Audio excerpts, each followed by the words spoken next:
오늘 안내 어떠셨어요? 안내 어떠셨어요? 재밌었습니까? 아니 원래 지정석으로 오시죠 이렇게 또 이런데. 거기요? 네.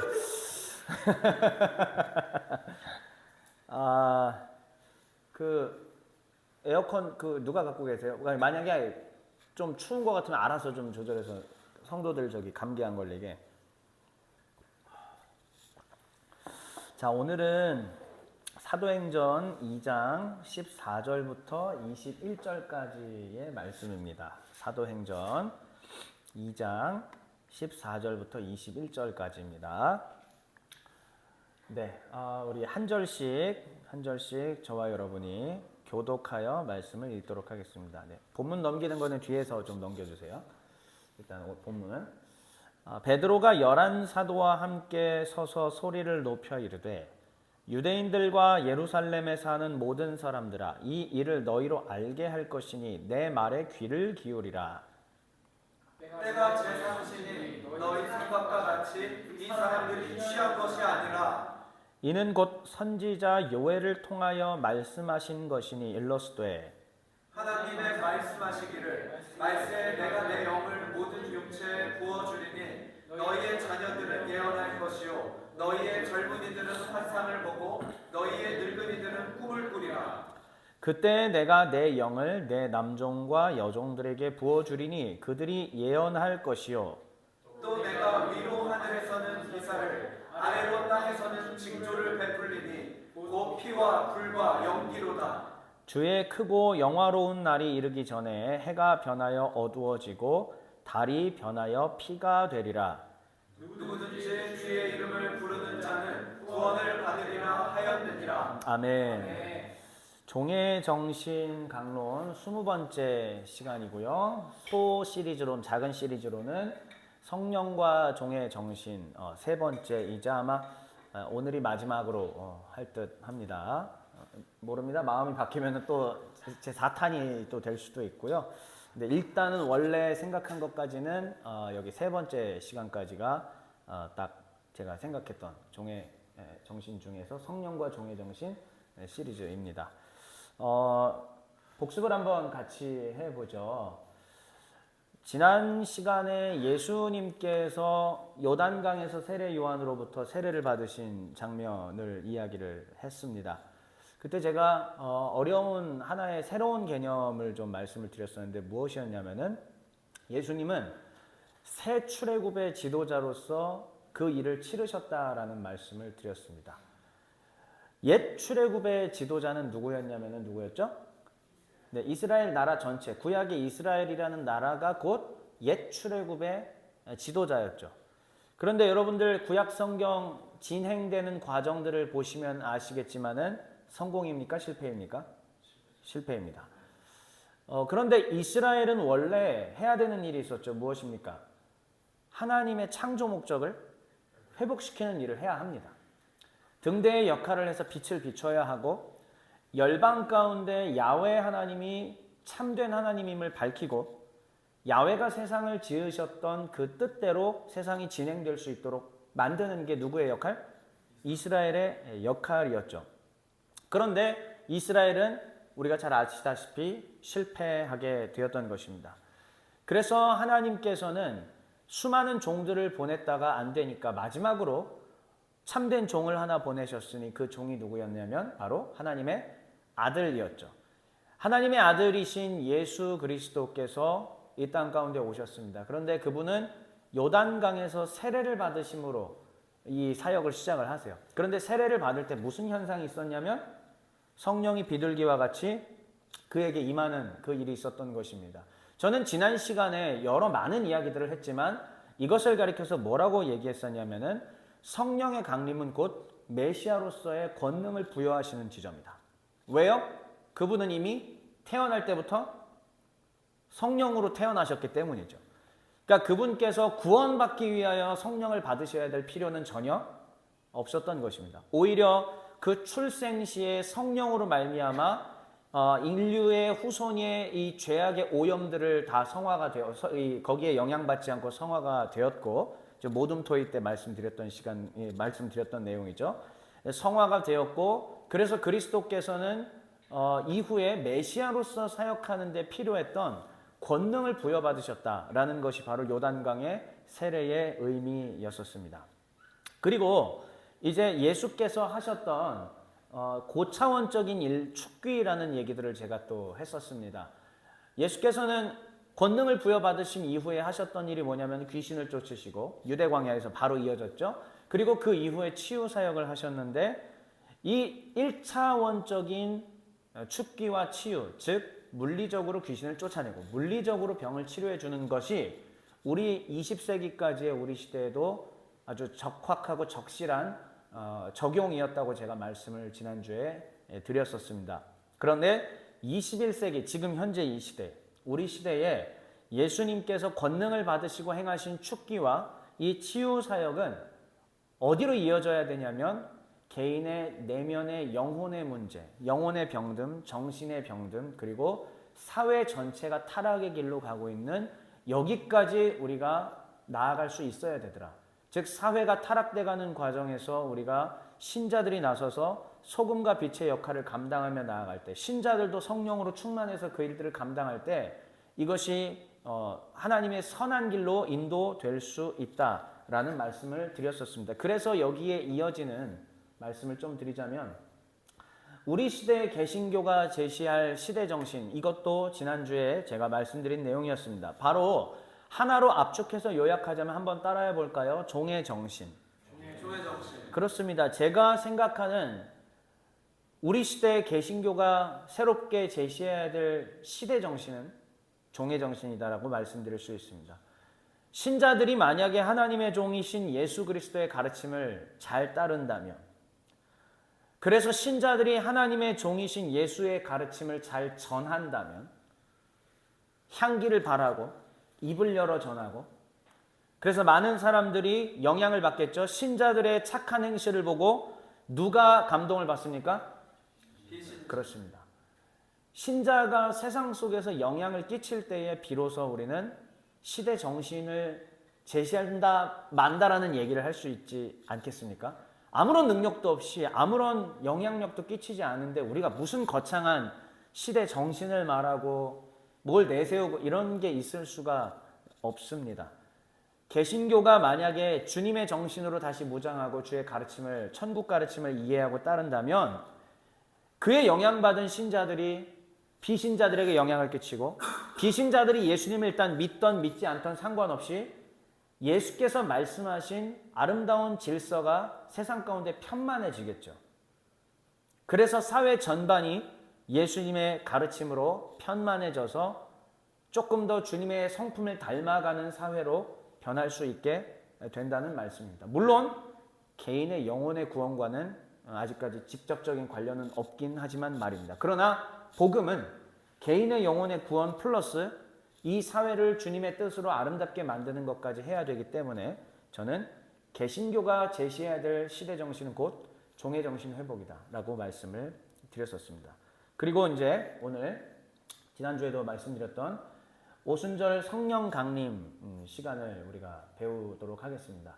그리고 이제 교회 성령 세례들은 또 교회 이렇게 바울의 서신들을 좀 살펴보면서 쭉 이어질 예정이거든요. 하나님의 아들의 이 사역이 교회로 이관되는 그러한 현장입니다. 지난주에도 말씀드렸습니다. 다시요. 하나님의 아들이신 메시아께서 권능을 받고 행하셨던 그 모든 사역이 그리스도께서 완성하셨죠. 십자가에서. 그리고 하늘에 올라가셨습니다.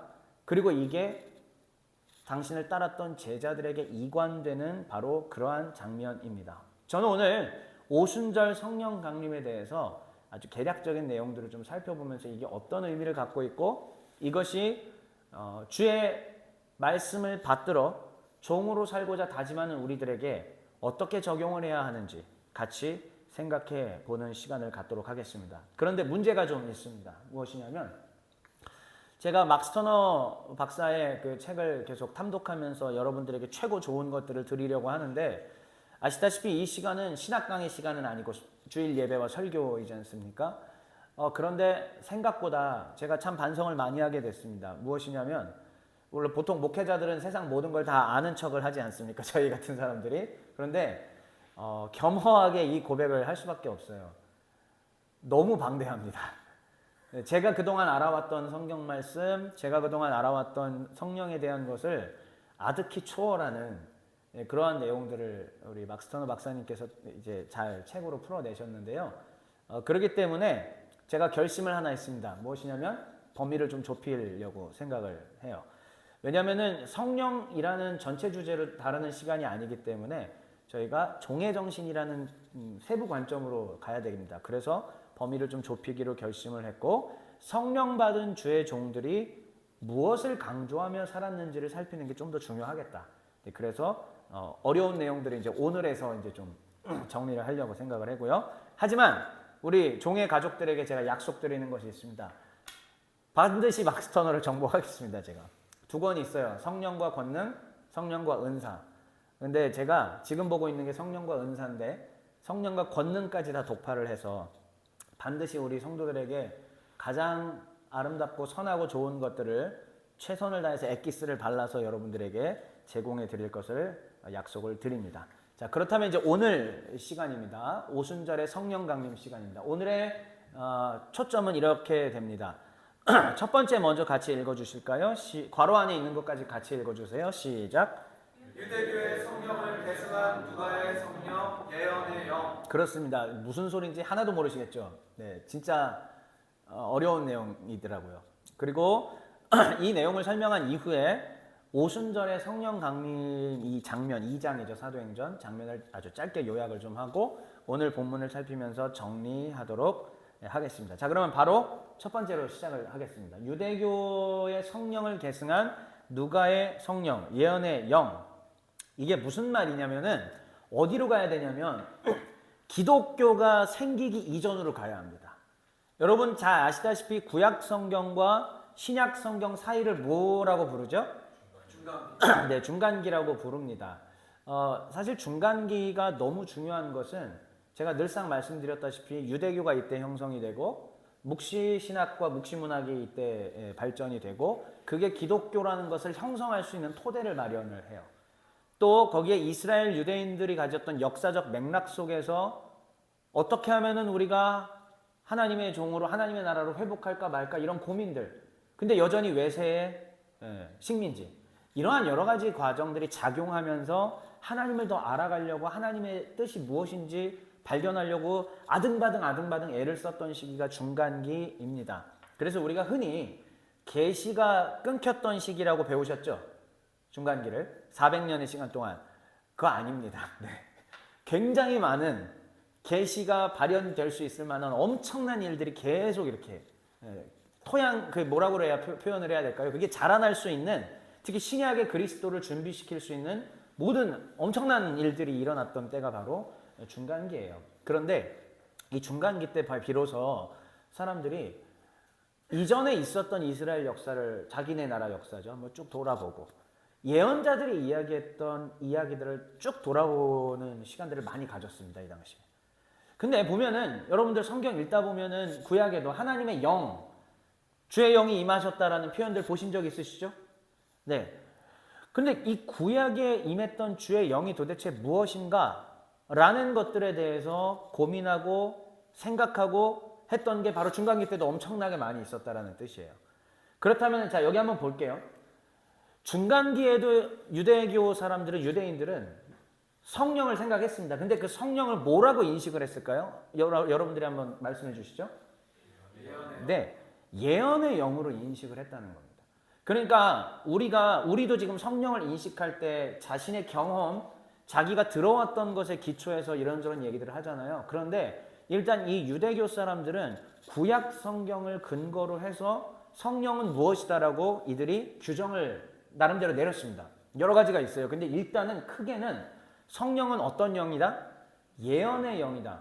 다시 말하면 예언이 여러분은 무슨 뜻일까요? 미래의 일을 말씀해 주는 것은 그 중에 아주 작은 부분이고요. 진짜 예언이라고 하는 것은 무엇이냐면은 당신의 백성을 향하신 하나님의 뜻을 알려주는 것이 크게 말해서 예언이라고 이야기를 합니다. 그렇다면은 성령이 하는 일은 무엇이냐면 하나님의 마음으로 하나님의 뜻을 이해해서 하나님의 백성들에게 하나님의 뜻을 전달해주는 기능을 했다는 뜻이죠. 구약 시대 때 사람들도 이 인식이 있었다는 뜻입니다. 성령이 단지 능력이 나타나고 장풍을 쏘고 기적이 일어나는 이것만 생각한 게 아니라, 아니 이거는 지극히 일부분이라고 생각을 했고, 오히려 거의 절대 다수는 성령을 뭐라고 생각하냐면, 다시 한번 무슨 영? 예언의 영으로. 이거를 꼭 기억을 해 주십시오. 그러면 이들이 생각했던 이 예언의 영의 기능은 무엇이냐면, 한번 읽어보겠습니다. 예언의 영을 통해, 시작. 예언의 영을 통해 이스라엘이 다음과 같은, 죄송합니다. 다음과 같은 과정을 겪으리라 생각. 어떠한 과정을 겪느냐? 예언의 영이 임하면 심판이 임한다는 거예요. 하나님의 뜻이 알려지는데, 예를 들면 여러분 보세요. 지금 하나님의 이름으로 일컬음을 받고 있는 이스라엘 백성들이 범죄를 저지르고 주님의 뜻과 전혀 무관한 삶을 살고 있는데, 잘된다, 잘된다, 잘한다, 잘한다 얘기하는 것은 하나님의 예언일까요? 아니, 그럴 수가 없잖아요. 이 당시에는 나라가 이미 망했던 때고, 또 이후에 식민 통치를 계속 받고 있던 때입니다. 그렇기 때문에 이때는 좋다, 좋다, 잘한다, 잘한다, 물론 희망은 줘야겠지만 막연하게 좋다, 좋다, 잘한다, 잘한다 얘기할 수 있는 때가 아닙니다. 아니요, 예언자들이 예언했던 그 시기는 언제입니까? 또 나라가 망하기 전이에요. 그러니까 이스라엘 백성들이 죄악에 아주 총체적으로 극에 달하여 있던 시대에 말씀을 전했던 게 바로 우리가 알고 있는 선지자, 예언자라고 한 것이죠. 그러면 그때 잘한다, 계속 그렇게 하십시오, 이런 것은 예언이, 참된 예언이 될 수가 없는 거예요. 그러니까는 마지막 거의 시대의 선지자라고 불렸던 예레미야 때도, 예레미야를 제외한 거의 전부 선지자, 그 당시 선지자 많았어요? 수많은 선지자 예언자들이 예레미야만 제외하고 뭐라고 얘기합니까? 잘 될 겁니다. 우리 유다 망하지 않습니다. 우리 유다 반드시 회복됩니다. 하나님이 벌써 저희에게 말씀해 주셨습니다. 라고 얘기하면서 잘 된다고 계속 얘기해요. 누구만 와서 소금 뿌리고 초를 치죠? 예레미야 한 명. 결국은 이 시대, 중간기 시대 때 이게 사람들이 확인이 된 겁니다. 하나님의 참된 선지자는 그 당시 선지자들이 아니고 누구? 예레미야 한 명이었구나.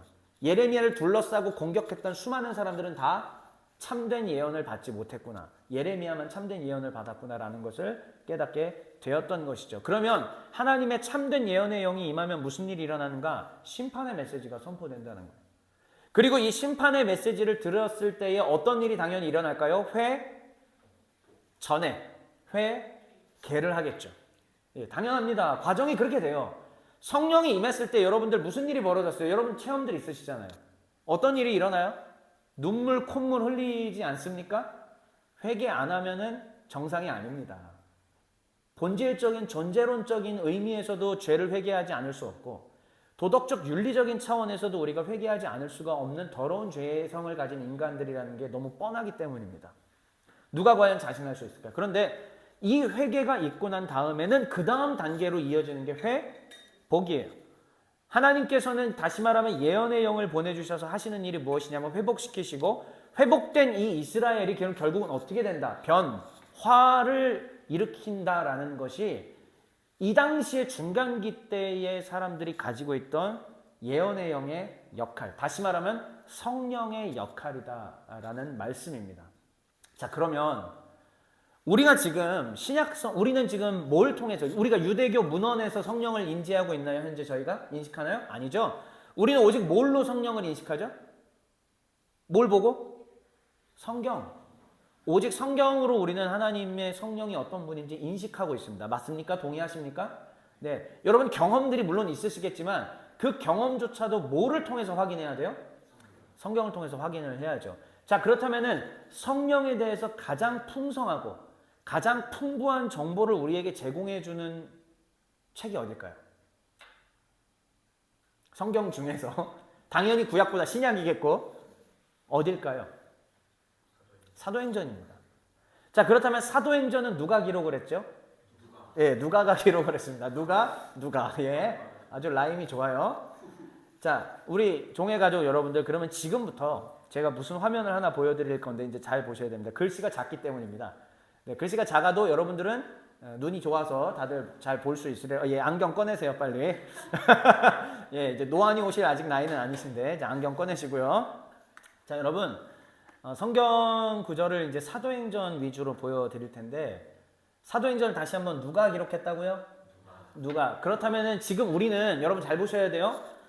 우리가 이해하고 있는 성령의 기반, 베이스는 누가가 이해한 성령을 기초로 이해하고 있는 것입니다. 맞습니까? 맞죠? 물론 66권의 성경은 하나님의 영감 가운데 계시로 기록된 오류 없는 주의 말씀임을 저는 믿습니다. 그럼에도 불구하고 하나님은 유기적 영감을 하셨기 때문에 저자 한 명 한 명의 개인적 특성을 살려요. 맞습니까? 그랬을 때에 누가가 사도행전을 기록했기 때문에 사도행전에서 말하고 있는 이 내용들은 누가가 이해한, 누가를 한번 거친 성령의 이해라고 말할 수가 있습니다. 자, 그럼 지금부터 보여드릴 표가 무엇을 의미하냐? 누가 행전, 즉 사도행전에서 어떻게 성령을 묘사하고 있는지, 그리고 그게 누가가 유대교에서 이해했던 그 예언의 영과 어떻게 크로스 시켜서 그것을 말하고 있는지를 지금 표로 보여드리려고 하는 겁니다. 제가 제 스스로는 절대 여기까지의 통찰이 닿을 수 없고 누구의 도움을 받았다?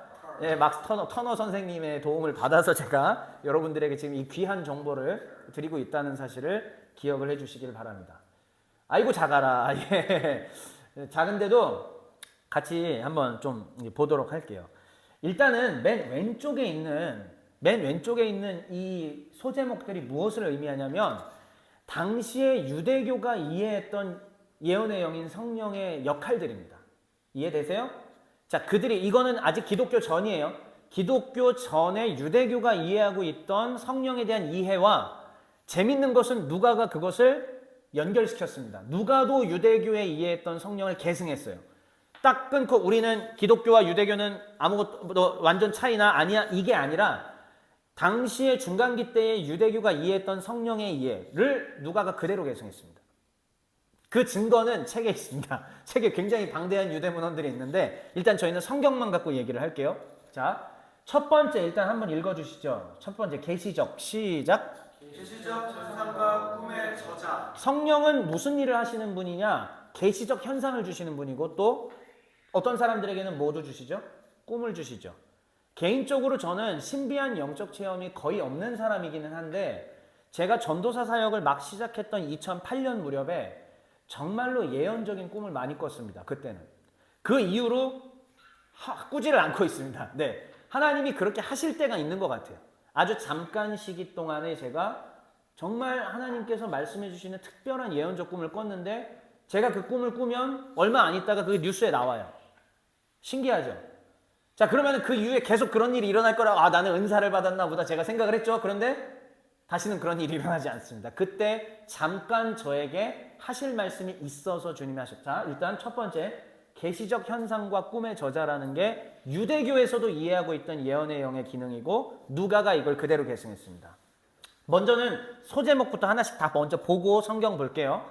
두 번째 한번 읽어주시죠. 시작. 계시의 말씀과 교훈 제공. 네, 비슷하죠. 계시, 뭔가를 드러내 보여주는 하나님의 뜻을 알려주시고 심지어는 교훈도 알려주는 기능을 누가 하더라? 성령이 하시더라 라는 얘기입니다. 자, 세 번째입니다. 시작. 계시적 분별력 은사적 지혜 제공. 네, 계시적 분별력과 은사적 지혜를 제공해 주시더라 라는 얘기입니다. 이것도 이따가 볼게요. 네 번째입니다. 괄호 안에 있는 것까지 읽어주세요. 우리 진성돈이 안 보이시면 이쪽으로 오셔도 돼. 괜찮아요. 아니에요? 잘 보입니다. 예, 죄송해요. 눈 좋은데. 자, 네 번째 같이 읽어주세요. 시작. 은사적 찬양인도 갑작스러운. 그렇습니다. 갑작스러운이라는 표현을 좀 잘 기억해 두세요. 은사적인 찬양 인도를 할 때도 누가 하신다? 성령께서 하신다. 그래서 저는 개인적으로 우리가 흔히 제가 20대 초반에 유행했던 표현이 있어요. spontaneous worship song이라고 표현하거든요. 정해진 곡이 아니에요. 찬양팀들이 저도 음악을 했기 때문에 악기 연주 코드를 정해놓고 이렇게 진행하고 성령에 충만한 사람들이 하고 있으면 거기에 맞게 사람들이 음을 쌓아요.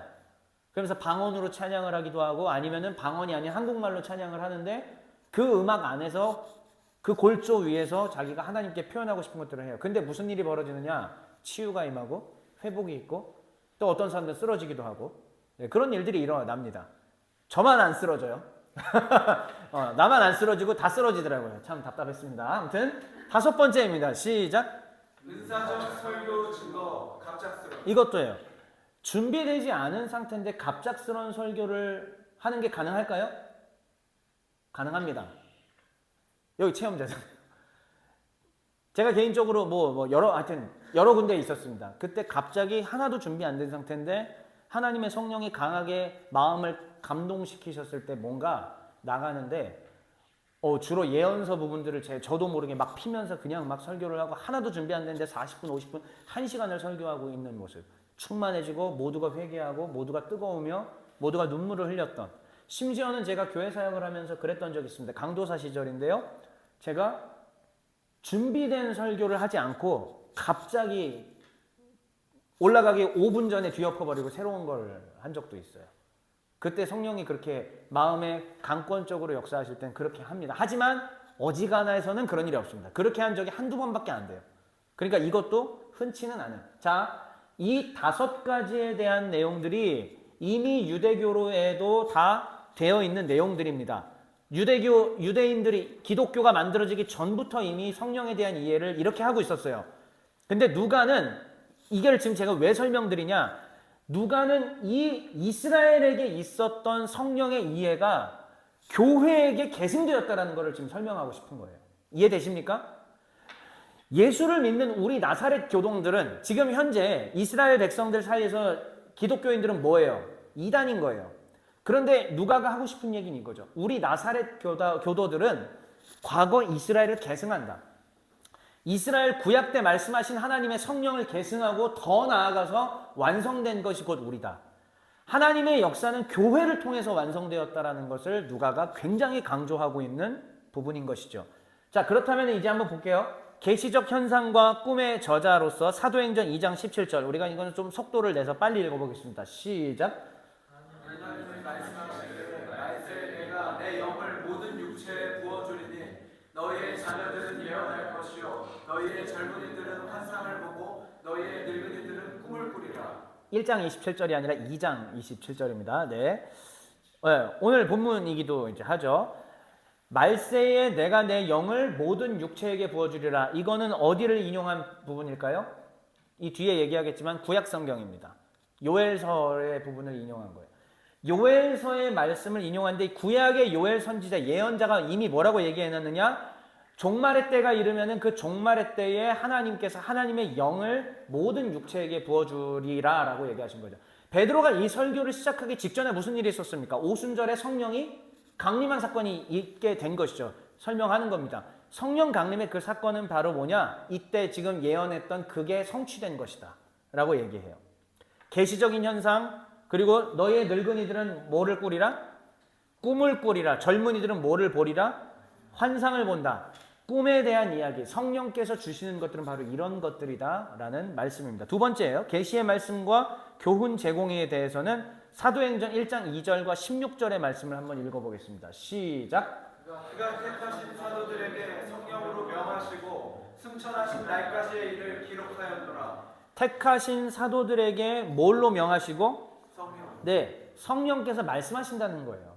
성령 하나님은 말씀하시는 분이십니다. 믿으십니까? 네. 우리가 경험을 못하고 있는 것뿐이지 성령은 다양한 루트를 통해서 우리에게 말씀을 주십니다. 어떤 사람들에게는 여러분들이 지금 매일 성경 묵상하고 계시죠? 억지로도 묵상하고 계시죠? 이 억묵 시간을 통해서도 하나님은 당신의 음성을 들려주시기도 하고 또 하나님은 기도 가운데 갑자기 말씀을 주시기도 하고 때로는 지나가는 어떤 사람을 통해서도 주실 수 있는 분이십니다. 그리고 어떤 사람에게는 특별한 가운데는 직접 육성으로 들려주실 수도 있는 분이라고 저는 생각을 합니다. 하나님은 계시의 말씀과 교훈을 제공해 주시는 분이시죠. 16절입니다. 16절도 읽어볼까요? 시작. 형제들아 성령이 다윗의 입을 통하여 예수 잡는 자들의 길잡이가 된 유다를 가리켜 미리 말씀하신 성경이 임하였으니 마땅하도다. 자, 어렵죠? 말을 끊어서 있는 게 이게 성경 말씀이. 쉽게 얘기할게요. 형제들아 성령이 다윗의 입을 통하여 말씀하셨다 이 말이에요. 누구에 대해서? 예수에 대해서. 다시요. 성령께서 다윗의 뭐를? 입을 통하여 말씀하셨다. 성령 하나님은 다윗이라는 사람을 통해서 말씀과 교훈을 주시는, 또 하나님이 세우시는, 여기 우리 정진욱을 통해서도, 정세철 누구를 통해서도 하나님은 그 입술을 통해서 말씀과 교훈을 주실 수 있는 분이라는 뜻이죠. 자, 계시적 분별력과 은사적 지혜가 있는데 먼저 계시적 분별력 사도행전 5장 3절입니다. 읽어볼게요. 시작. 베드로가 이르되 아나니아야 어찌하여 사탄이 내 마음에 가득하여 내가 성령을 속이고 땅과 얼마를 감추었느냐. 베드로가 아나니아의 이 술수라는 걸 깨닫게 된 것이 이유가 뭘까요? 가만히 있는데 어떻게 알아요? 저희 거 다 팔아서 갖고 왔습니다. 그러면 확인할 길이 없잖아요. 근데 어떻게 알았어요? 성령이 분별할 수 있는 계시적 능력을 주셨다는 뜻입니다. 성령은 이런 일도 때로는 하십니다. 자, 은사적 지혜는 무엇인가? 일곱 집사에 관련된 이야기죠. 형제들아, 시작. 형제들아 너희 가운데서 성령과 지혜가 충만하여 칭찬받는 사람 일곱을 택하라. 우리가 이 일을 그들에게 맡기고. 성령은 때로는 은사적인 지혜를 준다는 거예요. 교회를 섬기는 데 있어서 지도자들은 뭐가 필요해요? 지혜가 필요해요. 일 처리를 정말 분별을 잘 해야 되고 누구 하나 상처 안 받도록 잘 돌보는 일들, 이런 일들을 해야 되는 것은 누구의 책무냐? 지도자의 책무죠. 근데 목회자를 플러스해서 모든 우리 평신도 지도자들의 전부예요. 이 사람들이 성령으로 충만할 때 무슨 일이 벌어지느냐? 싸움이 그치고 분열이 그치고 분쟁이 그치고 사랑과 화평과 평화가 넘친다는 뜻이죠. 근데 이러한 것은 지혜가 필요한데 그 지혜를 누가 주시느냐? 성령이 주십니다. 그러면 여러분 교회 안에서 불러 이런 체험은 없지만 지혜로운 분들 계시죠? 우리 안에도 계시죠? 서로 누군지 몰라? 너 아니야? 지혜로운 사람들이 있잖아요. 어쩌면 불러 하는 건 아니지만 우리 하나님께서 잔잔한 가운데 그 지혜를 그 사람에게 부어주신 걸 수도 있다는 뜻이에요. 왜요? 성령은 예언의 영이시니까. 하나님의 뜻을 알려주고 분별하게 하고 권면하게 하는 일들을 하는 게 성령이시니까. 이해되십니까? 그런데 반면에 이제 재밌는 것도 있어야죠. 으아가 있어야죠. 뭔가 으악 이런 게 있어야 되지 않겠습니까? 우리 한국 교회가 가장 강력한 거 있잖아요. 아프리카 교회와 남미 교회와 한국 교회가 가장 강력한 거 있지 않습니까? 네 번째, 은사적 찬양 인도란 무엇인가? 방언에 관련된 이야기입니다. 자, 사도행전 2장 4절 한번 같이 읽어볼게요. 시작. 그들이 다 성령의 충만함을 받고 성령이 말하게 하심을 따라 다른 언어들로 말하기를 시작하니라. 이 다른 언어로 말했다라는 게 지금 누가 시켰다는 거예요? 성령이 시켰다라는 것이죠. 그런데 여러분들 잘 아시다시피 이들이 방언을 했을 때에 외국말로 알아들었다라고 했죠. 그 당시에 그 주변 사람들이. 근데 그 내용이 뭐였을 것 같아요? 성경이 뭐라고 얘기하고 있죠? 사도행전에서 그들이 전한 그 내용들이. 그리고 우리가 유추하는 것도 더 좀 추가해서 복음입니다. 또 그럼 그 복음이 자연스럽게 어디로 이어질까요? 우리 하나님은 이렇게 놀라운 일을 행하셨다. 하나님의 행하신 그 위대하신 일과 행적들을 표현했겠죠. 그리고 그 일을 듣고 있던 자기네 나라 말로 듣는 이 사람들이 일단 자기네 나라 말로 듣는 게 놀라운데 더 나아가 하나님의 위대하신 일을 들으니까는 마음속이 어때요? 뜨겁게 되죠. 뭔가 일어났다. 갑작스러운 하나님의 은사적인 역사도 있습니다. 근데 이때 하나님이 쓰셨던 방법이 사도행전에서는 방언이었던 거예요. 근데 이 방언은 반드시 어디로 이어지냐면은 찬양으로 이어진다라는 얘기입니다. 더 자세한 얘기는 제가 이제 하지 않으려고, 너무 은사 깊은 얘기는 하지 않으려고 하는데, 아무튼 방언이, 우리가 방언의 은사를 하느냐 안 하느냐는 물론 이제 뒤에 나중에 바울 서신에 이 여러 가지 얘기들이 있겠지만은 그렇게 중요한 일이 아니에요. 왜냐? 방언에 있어서 가장 핵심은 뭐냐면 이게 하나님의 크고 비밀한 일들에 대한 찬양으로 이어져야 된다는 것과, 더 나아가 방언은 통역을 해주는 사람이 없었을 때는 무분별하게 무질서하게 갈 수 있기 때문입니다. 사실 그래서 여기서 지금 성령이 역사하셨던 것 중에 하나는 뭐냐? 갑작스러운 하나님 찬양으로 인도하는 일들을 했다라는 거예요. 마지막 하나 더 있네요. 자, 10장 46절도요. 시작. 이는 방언을 말하며 하나님 높임을 들으리로라. 네, 고넬료 사건이잖아요. 이때 이 집안들이 성령을 받은 다음에 뭐예요? 방언을 말하면서 자연히 어디로 다시 귀결이 되더라? 어디로 간다? 하나님을 높임으로, 찬양으로 가요. 이게 성령이 하시는 일이십니다. 자, 그러면 은사적 설교 증거는 또 1장 8절 제일 유명한 장면이죠. 읽어볼게요. 시작. 오직 성령이 너희에게 임하시면 너희가 권능을 받고 예루살렘과 온 유대와 이르러 내 증인이 되리라 하시니라. 주님의 증인이 되는 능력을 주십니다. 증거할 수 있는 힘을 줘요. 그러니까 이것도 갑작스럽게 어디서 갑작스럽게 하실 말을 내 입에 넣어주시고 복음을 전하게 하시는 일들을 하실 수가 있는 분이 우리 하나님, 성령 하나님이시다라는 말입니다. 사도행전 4장 8절까지 좀 오늘 이거 되게 길었죠? 근데 되게 중요한 부분이니까 단지 읽어보세요. 시작. 이에 베드로가 성령이 충만하여 이르되 백성의 관리들과 장로들아. 백성의 관리들과 장로들아 라고 하면서 성령이 충만해서 뒤에 설명을 쫙 해줘요. 그러니까는 준비 안 된 갑작스러운 설교인데 무슨 일이 벌어질까요? 다 뒤집어졌잖아요. 사도행전 4장 유명한 장면 아닙니까? 다 뒤집어져요. 하나님의 영이 강하게 역사하실 때는요. 보세요. 저를 잘 보세요. 꼭 방언을 한다든지 뭐 신비한 예언을 한다든지 또 신비한 방언 찬양, 방언 댄스, 뭐 성령 댄스 이쪽으로만 이어지는 게 전부가 아니에요. 어떤 사람이 성령에 충만하게 되면 무슨 일을 하느냐? 사랑하는 마음이 불붙듯해서 이 어려운 사람을 도와주기도 하고 하나님의 뜻이 무엇인지 이 사람한테 전해주기 시작을 합니다. 쉽게 얘기하면 여러분 잘 보셔야 돼요. 성령을 받고 성령에 충만한 사람들의 표징이 확실한 건 뭐냐면 주님을 전하지 않고는 답답해요. 왜? 주님은 예언의 영이시니까. 그리고 예언의 영이 하는 일이 뭐였죠?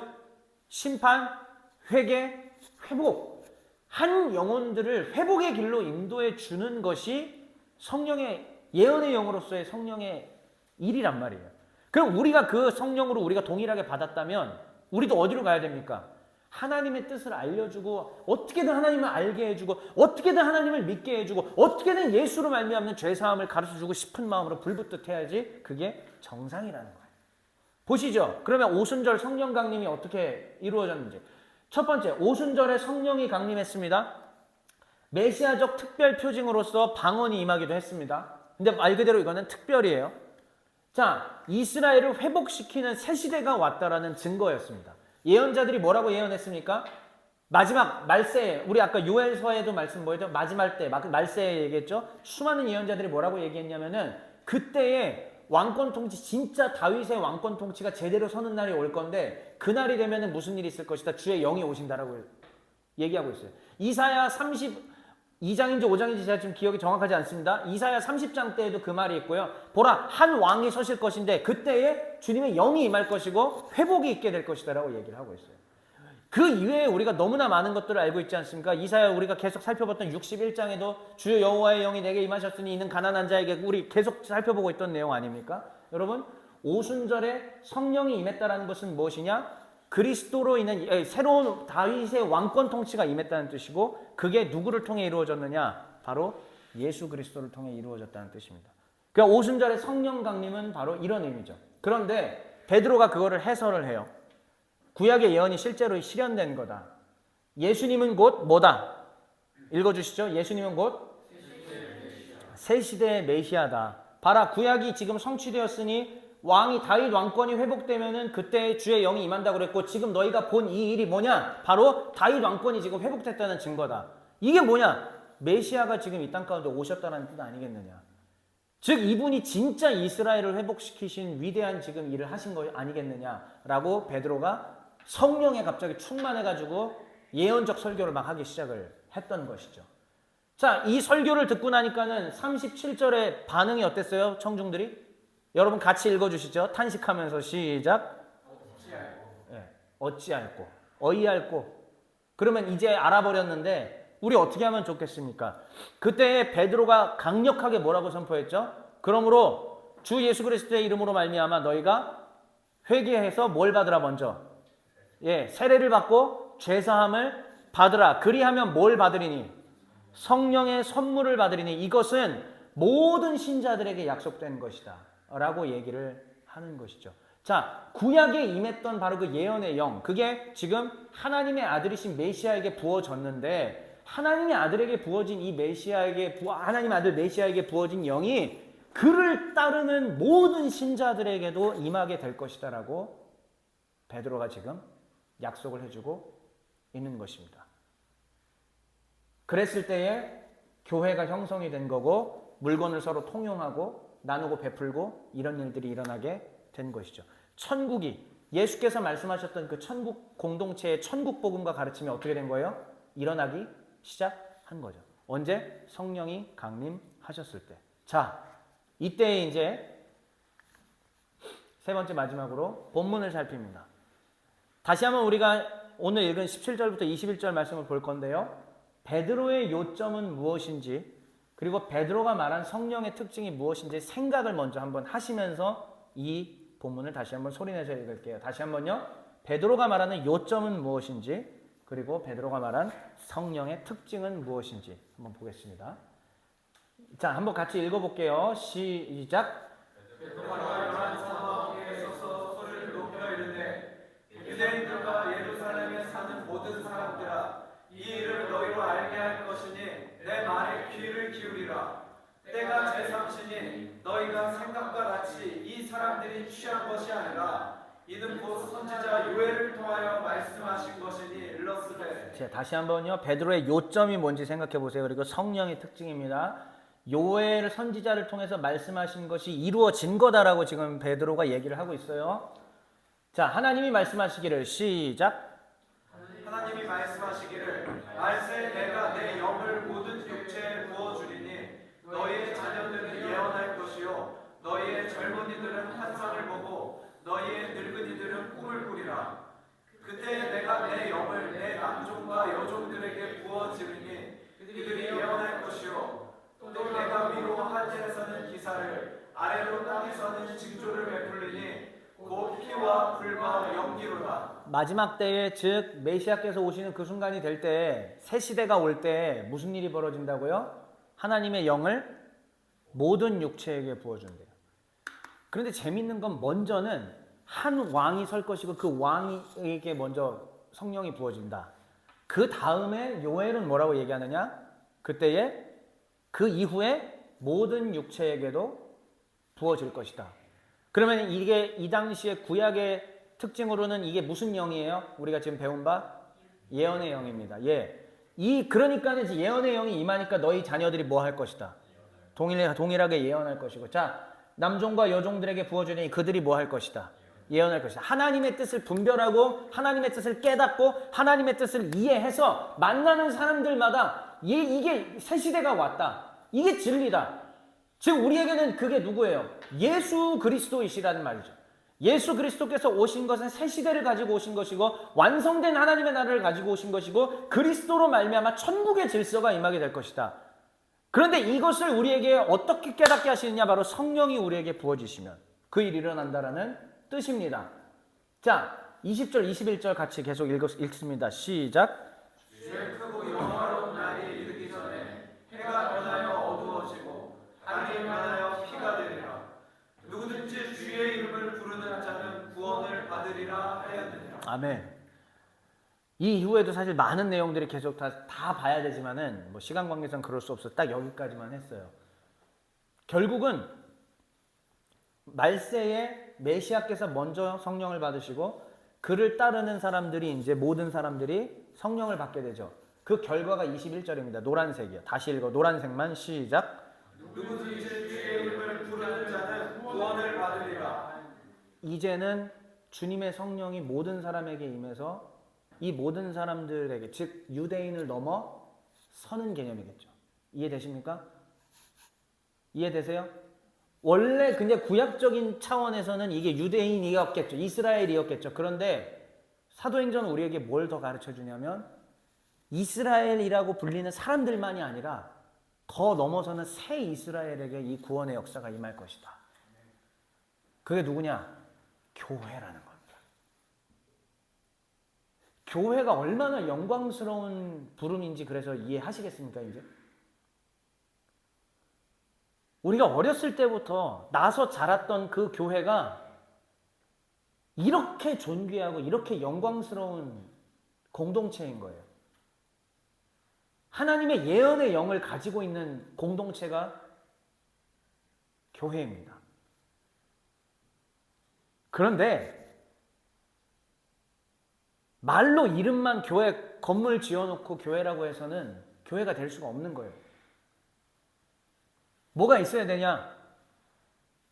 주님의 예언의 영을 진짜 받은 사람들은 하나님의 뜻을 깨닫고 회개하고 이 심판의 길을 벗어날 수 있도록 회복의 길로 가야 하고 자기 자신이 먼저 그 이후에 다른 사람들도 그 길로 인도해 주는 거예요. 이 기능을 우리가 똑바로 못하고 있다면 교회가 아니라는 거예요. 그러니까는 교회라는 이름으로 존재하는 것만으로는 교회가 될 수 없다는 것이죠. 성령이 바로 우리에게 오순절의 성령 강림 사건은 바로 새 시대가 임했다라는 것과 더불어서 이제는 누구든지 주의 이름을 부르는 자들에게 구원이 임하게 되는 회복과 심판을 이겨내서 회복이 있게 되는 그 일이 우리에게 주어진다라는 것을 말하는 것입니다. 되게 어려운 내용이에요. 그래서 정리를 하나 했습니다. 자, 베드로의 요점은 아까 여러분들에게 제가 생각해 보라고 하셨죠? 말씀드렸죠?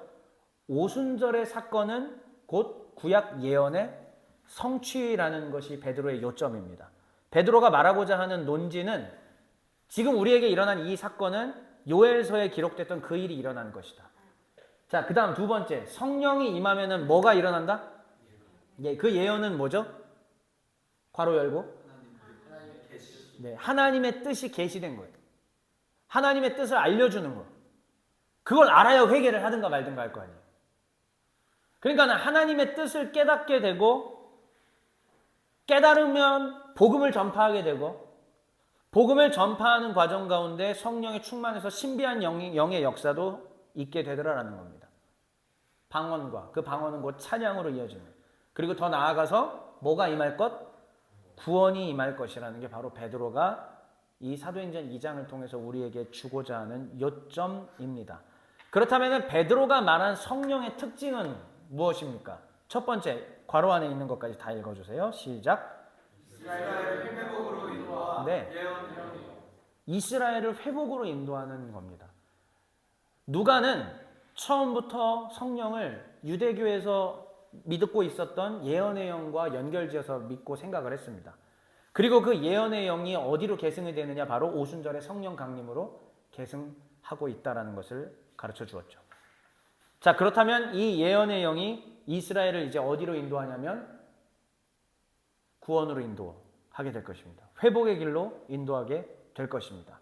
그리고 더 나아가서 회복의 길로 인도하는 데에 뭐가 필요하냐면 이제 이게 마지막 얘기예요. 메시아이신 예수께서도 요단강에서 세례받을 때 성령이 임했잖아요. 뭐가 부여됐다고 했죠? 권능이 부여됐다고 말씀했습니다. 주님께서도 일하실 때에 권능을 받아서 일했는데 그러면 주의 일을 해야 되는 우리도 뭐가 필요해요? 권능이 필요합니다. 당연해요. 우리도 하나님의 권능을 받아야만 일할 수 있습니다.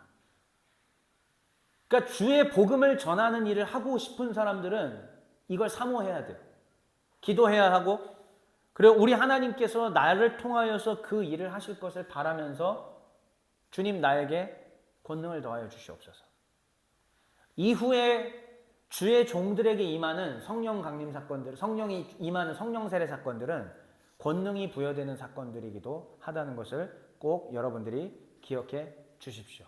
마지막 정리 화면입니다. 첫 번째, 누가가 이해했던 누가의 성령 이해는 무슨 영이라고요?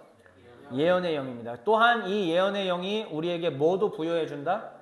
권능을 부여해 주기도 한다라는 말씀입니다. 그렇다면 오순절의 성령 강림의 의미는 무엇입니까? 다시 한번요 읽어주시죠. 첫 번째 거 시작. 이스라엘을 회복으로 인도해 주는 예언의 영이고요. 두 번째요 시작. 권능을 부여의 사역으로 인도.